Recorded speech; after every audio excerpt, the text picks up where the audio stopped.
From Indiana Farmers Coliseum, NKU posts the victory over IUPUI 71-55. The head coach of the Norse is Darrin Horn. He has joined us courtside. Coach, congratulations on the win. And the big question, I guess, to start things off is, what kind of a fire did you light under your team in the locker room at halftime after kind of a blasé first 20 minutes today?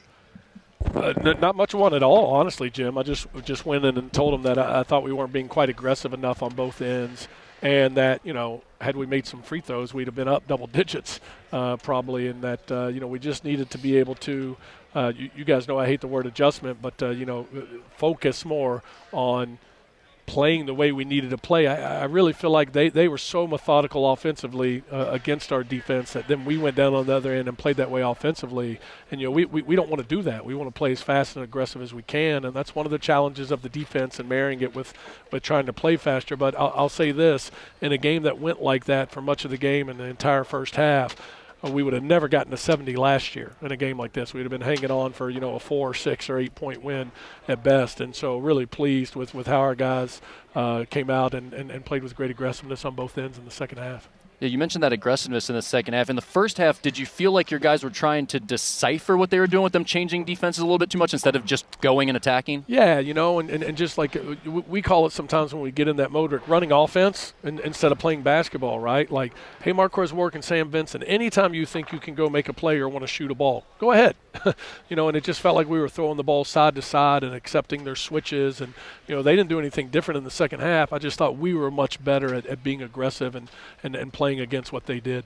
Is that something that you bring up to them at halftime, what you just said? No, absolutely. I mean, word for word, they were switching some ball screen stuff, and we were just kind of accepting it and throwing the ball to the other side of the floor, and we thought, the screener's got to do something a little bit different and faster, and the ball handler's got to come off aggressive to drive the ball. And in fact, the dunk that Jeremiah got, we've talked about in like 3 huddles. Hey guys, if we'll drive that aggressive and get to the other side, that guy's got a back cut, for a layup or a dunk. And finally, Jeremiah did it. Give him credit. You guys had 8 points in the paint at halftime. You score 32 points in the paint in the second half. How much of a difference do these front court additions make with Keenan Tijere, Cade Meyer? It's everything. I think it's a combination of the size and the athleticism, because like even today I would throw Jeremiah in that, right? His ability to grab a few rebounds and put them back, drive the ball downhill and get fouled.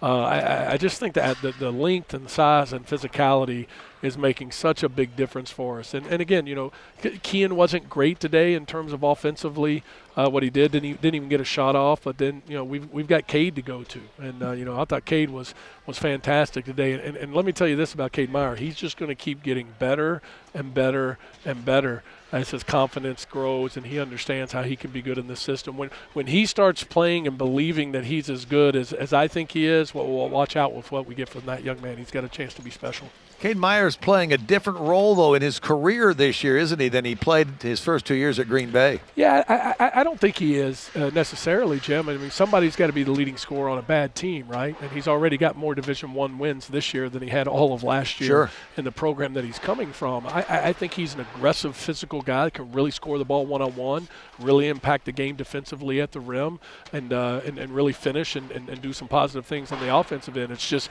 playing with the confidence level and getting used to playing with other good players as well, and the expectation that comes with being in a championship level program.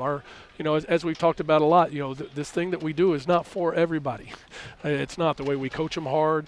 The expectation, Trey Robinson made a freshman mistake after we specifically said something in a timeout, and so we take him out late in the game, and then we put him back in because we need Trey Robinson and believe in him. But he's a senior now. We have a higher expectation coming out of a huddle for him to know exactly what we're doing, and so I think as Cade adjusts to all of that, you're going to see some really positive things from him. A lot of freshmen or young players in general, you see them, they're a little unsure of themselves, a little indecisive when they make decisions or do things.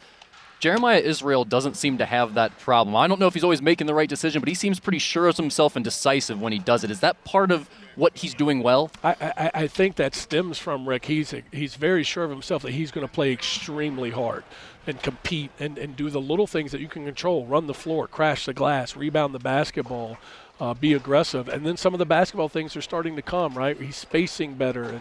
And again, he's still on the floor with Marquez Warwick and Sam Vincent and, Trey Robinson. We don't need him to score a bunch of points or make a bunch of plays, but, he got the 2 feet one time tonight in the paint.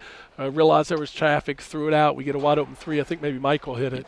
And, those are things basketball-wise that he's going to grow, but what he's very confident in and what we love about him and did in the recruiting process is the guy plays his tail off every night. And because he's so athletic, it leads to some really positive things. Your shooting from three-point range has not been good this year, but your overall field goal shooting has been good. But now in these last two games, you get Sam Vincent and Marquez Warwick going 15 of 22 and 15 of 22 in the conference games thus far. It seems like you can really rely on these two guys scoring-wise. Yeah, there's no question. And again, from a scoring standpoint, we get to the foul line 25 times. Again, that's a huge number. If we can continue to do that and shoot it better, we're under 50% today. This is a game where you score 29 points in the first half, and you still got a chance to hang 80.